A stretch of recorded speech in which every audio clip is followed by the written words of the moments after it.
All right, getting into section 6.5 now. Now we talked about multiplicity, we're going to deal with solving these polynomials by factoring. Keyword factoring. We're going to use all our skills from Unit 5 on quadratics, where we practice factoring, and section 6.4. Here's problem number 1, example 1. So go ahead and write this one down. Now, the first thing upon inspection, always take a look at it carefully. First of all, any polynomial has to equal 0 before we can solve that. So we need to bring the negative 50 to the other side. And so I'm going to rewrite this with the plus 50 equals 0. Now, upon inspection, you're going to notice that all the terms of this polynomial are present. We have x to the third, x to the second, x to the first, etc. So I need to think from section 6.4 about factoring. What did I learn? Well, I'm going to look at the coefficients. 1, negative 2, negative 25, and positive 50. And I'm going to notice that 1 times 2 is 2, and 25 times 2 is 50. So therefore, I can factor this by grouping. And if you recall, I'm going to pull out the common terms. So in the first part, the common term would be x squared. And what would be left would be x minus 2.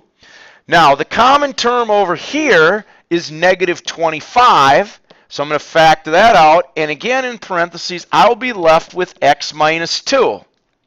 So I can break this down. And I'm going to write this now in red. My two factors. What's in the parentheses is the first factor.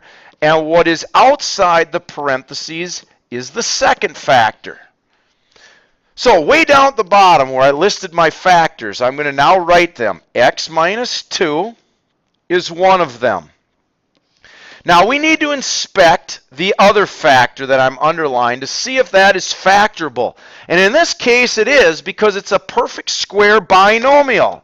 25 is a perfect square. And if you recall, that can be broken down into x plus 5 times x minus 5. And now I have factored completely my polynomial. So my other two factors are x plus 5 and x minus 5. Now, from our quadratic equation unit, what do you do with the factors to get the solutions, which I'm going to put in black? Well, you take each factor and make it equal to 0. So x minus 2 equals 0, x plus 5 equals 0, and x minus 5 equals 0. And you solve every one of those equations. Well, I think we can do that in our head. The first one, this factor becomes x equals 2. So that's one of the solutions. X plus 5 will give me a solution of negative 5. And x minus 5 will give me a solution of positive 5. And therefore, I have 3 solutions to my third degree polynomial, which fits. Now, let's take a look at the graph real briefly. If you actually type this equation in on your graphing calculator and press graph, you're going to notice that it crosses the x-axis at these 3 points right there. And the graph basically goes up, and it's going to come back down through this point, didn't quite get there, and then back up through this point. And so our solutions should match. There's the solution, negative 5. There's the solution, positive 2. And there's the solution, positive 5. And that matches our solutions and our factors. We have no multiplicity, and that's the solutions to the problem. Let's try one more. Let's try 3x to the 5th plus 18x to the 4th plus 27x to the 3rd equals 0. All right, now first of all, it equals 0, which is good. Upon inspection, I'm going to notice I got to factor out some common terms. First of all, 3, 18, 27. I can divide that whole thing by 3. And also, there's at least 3 x's in every one of these terms, so I'm going to factor out x to the 3rd.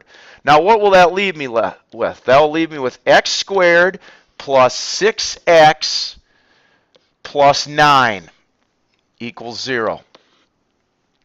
Well, here's our first factor, right? Actually, we can break that apart because x to the third would be the same as 3 times x times x times x. So those are my first factors to the problem. Now the second part that I underlined is factorable.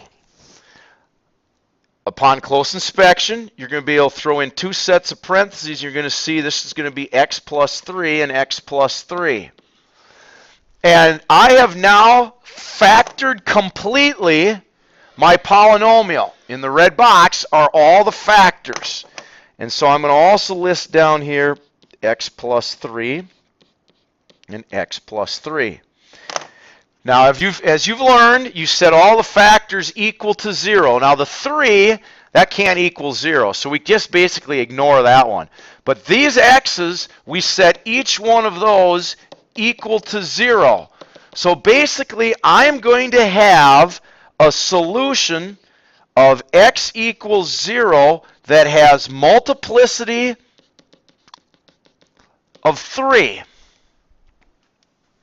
Now these two factors, you set equal to 0. And you solve. Well, obviously, you're going to soon find out you get x equals negative 3 twice.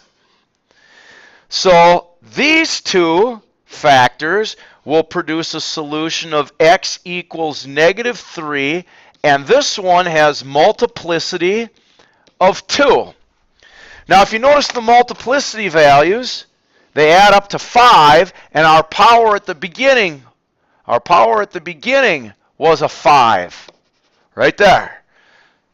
Therefore, we have solved it and factored it completely. Now, if you were to look at the graph of this particular problem, you're going to notice that to tie into our last video, the solutions are 0 and negative 3. The graph is going to bend, but not cross the x-axis at 3, and then it's going to go back up and bend, but then cross the x-axis at 0.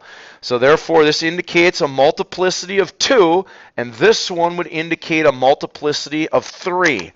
And that totally matches and agrees with everything that we have talked about, and that's how you solve polynomials by factoring.